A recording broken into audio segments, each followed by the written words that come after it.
1 Samuel chapter 17. 1 Samuel chapter 17. We'll start in verse 1. Now the Philistines gathered their armies together to battle and were gathered at Soka, which incidentally, Benny pointed out would be that hill over there. Okay, straight that way.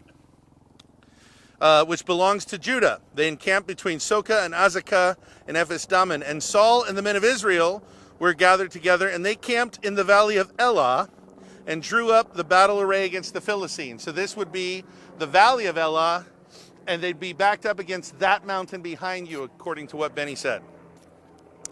And this is framing what would have been called in antiquity a pitched battle. This is the standard way that wars were fought. You get two armies that line up opposite of each other.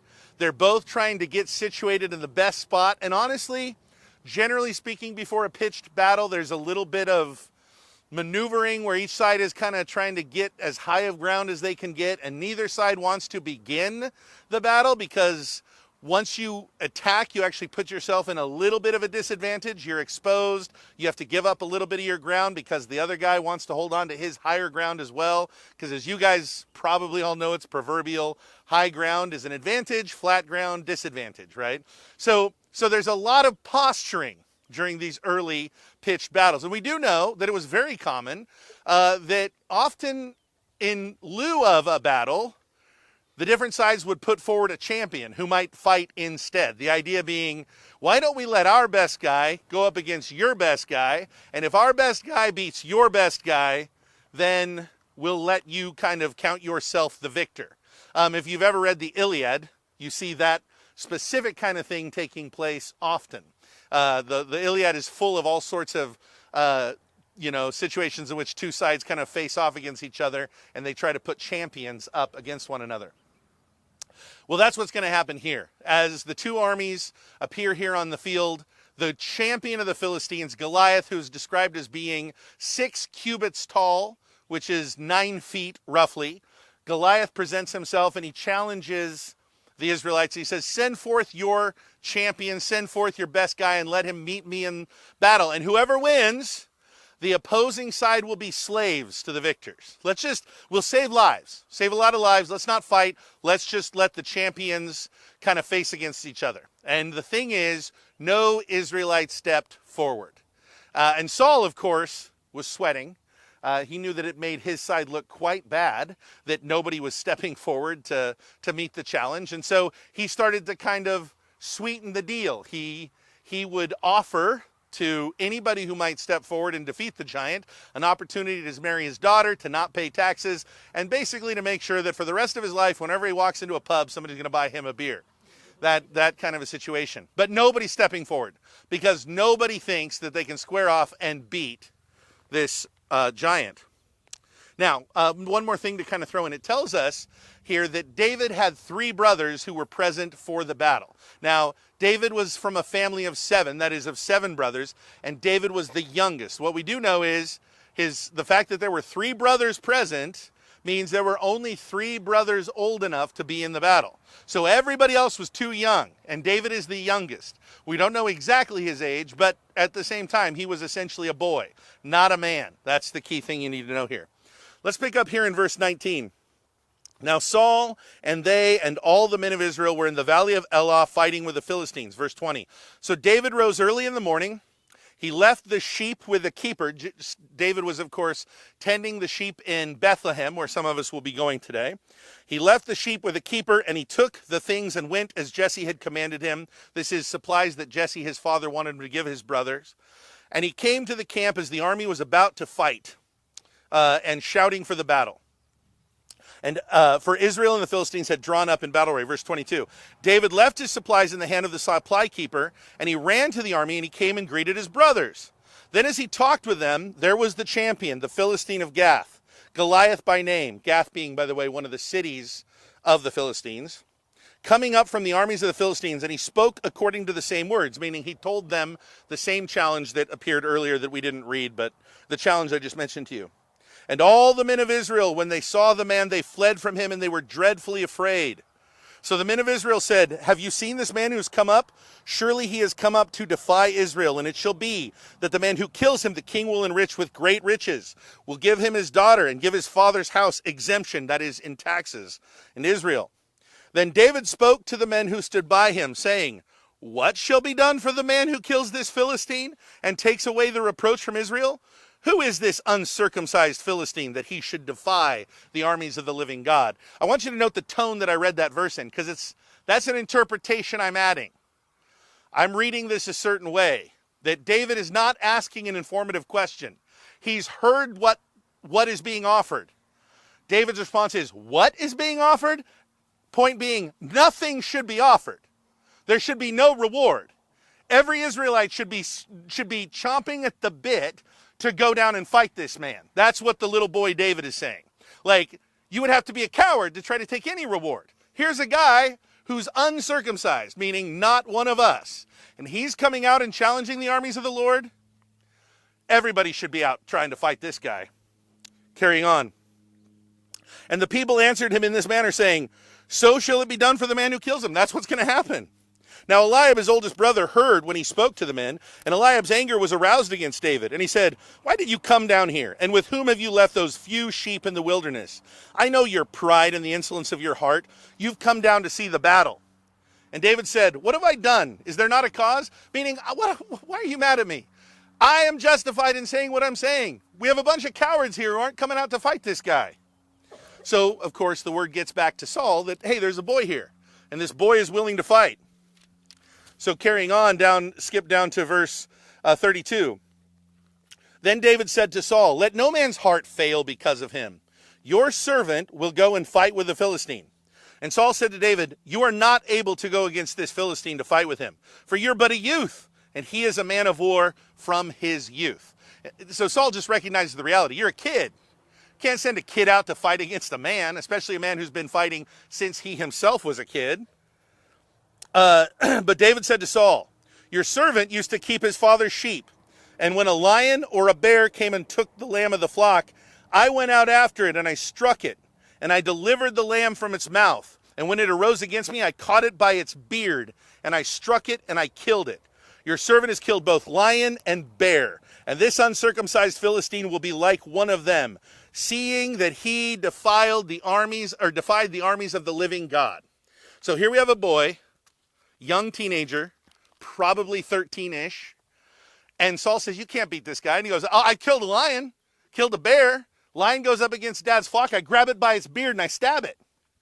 And I want you to pause and think for a second how different things are nowadays, right, with our culture. I mean, I don't know if you guys have ever heard of some of the different coming of age rituals that people go through. I remember reading about, I don't know that this would have been something done by all Eskimo tribes, but that there is some kind of up north, Eskimo tribes up more north, obviously towards Alaska, that their coming of age ritual was that they would have to fashion a spear and they'd have to go up and they'd have to kill a grizzly. And the way they do it is, it was a long spear. They'd find a nook to kind of put the butt of the spear up against the nook, and then they would lay bait. And when the bear came, they would basically anger the bear. The bear would attack them, and then they would have to couch back, and the bear would fall on them, and they would stab it. And that was you had to do it. You had to bring the bear's fur back, right? And they did that when they were 15. So don't think this isn't the kind of thing you can do. My father was a shepherd. When he was on his deathbed, we were talking a lot about his childhood. And I would ask him, when did you start tending sheep? He goes, oh, about 3. And I say, how often did you work? He goes, all the time. And I go, all the time? He goes, well, I slept. I said, what about Sunday? He goes, nah, mostly I had to work all day Sunday. So I'm like, when did you start? He goes, oh, about 5 a.m. When did you end? About midnight. And I'd be like, what? Dad? He said, well, I got to go to school for a couple years. He dropped out in 3rd grade. That's what you do when you're a shepherd. You guys saw some of those Bedouin shepherd boys out tending the sheep, like you just tend the sheep. And if an animal comes, you're the shepherd. So you got to protect the sheep. And what David is saying here is like, I can kill a bear, I can kill a lion. But the real issue isn't whether or not I can kill a bear or a lion. The real issue is this. There's a man out here, and he's taunting the armies of the Lord. How can you not have confidence that he's going to lose? And I want you to think for a second how our minds work. Difficult straits happen to us, and we have no confidence. no matter how many times we've seen the Lord work. Here's a 13-year-old boy saying, he's defying the armies of God. Of course he's going to lose, right? Of course he's going to lose. Now, when the time comes, Saul is going to say, okay, well, let me give you some armor. David puts on Saul's armor. And David says, now, when I was a kid, I used to see the felt boards. You guys know the felt board things. And they always had this tiny boy with this giant armor on. It doesn't say the armor was too big. It said it was untested, meaning I haven't moved around in it. I haven't made it fit to my, like, it feels uncomfortable. So Saul's like, well, you can't go on fight with that armor. He's like, I'll take the armor off. I don't need the armor. He just gets 5 smooth stones, right? And he walks out. Look here in verse 41. So the Philistine came and began drawing near to David, and the man who bore the shield went before him. And when the Philistine looked about and saw David, he disdained him, for he was but a youth, ruddy and good-looking. That's confusing. Why does it talk about how good-looking he is? The answer is that what it's saying is David was a pretty boy. He didn't have a beard. He had a red face. He was a child. That's what it's saying. And so basically Goliath, a big, bearded, 9-foot-tall man with a spear and armor and a sword, comes out, and he says, who's this pretty boy? This little boy who's come out to face off against me. Verse 43. So the Philistine said to David, am I a dog that you come to me with sticks? Meaning, who do you guys think I am sending this boy after me? And the Philistine said to David, come to me, and I will give you your flesh to the birds of the air and the beasts of the field. Then David said to the Philistine, and this is the key verse, you come to me with a sword, with a spear, with a javelin, but I come to you in the name of the Lord of hosts, the God of the armies of Israel, whom you have defied. This day the Lord will deliver you into my hand, and I will strike you, and I will take your head from you. And this day I will give the carcasses of the camp of the Philistines to the birds of the air and the wild beasts of the earth. Now notice why. This is why this is going to happen. That all the earth may know that there is a God in Israel. When all this assembly shall know that the Lord does not save with sword and spear, for the battle is the Lord's, and he will give you into our hands. And you know what? We're not even going to read the end of the story. You know why? We don't need to. Because it was as certain as done right then. We didn't even need to read the end. You all know the end anyway, right? You know he goes out, he takes the stone, he hits him right in the head. Goliath falls over. Then David goes, didn't bring a sword out. He has no sword. Says, oh, I'll take this giant sword. Pulls Goliath's sword out and chops his head off right there. Picks up the head. This 13-year-old boy picks up a head, walks back to camp, says, is this good enough? Is this good enough? I hope the application of this passage is clear. And this is honestly the kind of story that you see so many times throughout the scriptures.